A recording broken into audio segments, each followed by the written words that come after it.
قرار المتداول ان الجنسيه المصريه بقت تصنيف ثالث. الخبر غير صحيح. من امتى دوله الامارات بتصنف العامل والموظف حسب جنسيته؟ دوله الامارات دوله خير ورحمه وانسانيه، والتصنيف بيتم حسب الشركه. والقرار اللي نازل النهارده او انتوا بتتداولوه، القرار ده من 2022 زي ما انت هتشوف، من 2022، والقرار لتصنيف الشركات وليس الجنسيه.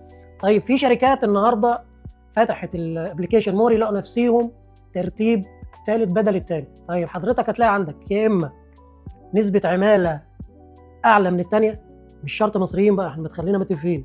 ممكن تبقى عندك باكستانيين، شركتك كلها باكستانيين. ممكن تكون مش ملتزم بحمايه الاجور، ما عندكش موقع فعلي. عندك 3 مشاكل دول، لو عندك مشكله واحده فيهم هتنزل تصنيفك. القرار ابتدى يتطبق من النهارده. الموضوع مش جنسيه، ده نموذج لشركه، شوفوا مكتوب تحت مش ملتزم بحمايه الاجور فبالتالي نزل.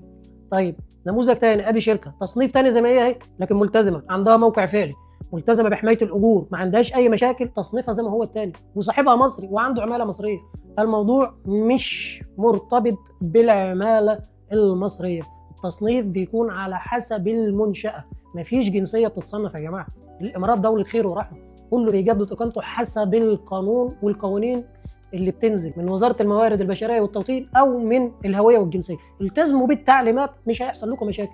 طيب في لسه اقامات بتترفض، في تمام، بس في اجراءات لازم تعملها. والنهارده الحمد لله تاشيرات السياحه ابتدت تتقبل، الانتقال ابتدى يتقبل، تاشيرات الاسر ابتدت تتقبل، الدنيا هتمشي يا جماعه. بس الموضوع كله هو تقنين للشركات الوهميه والمخالفه. شكرا.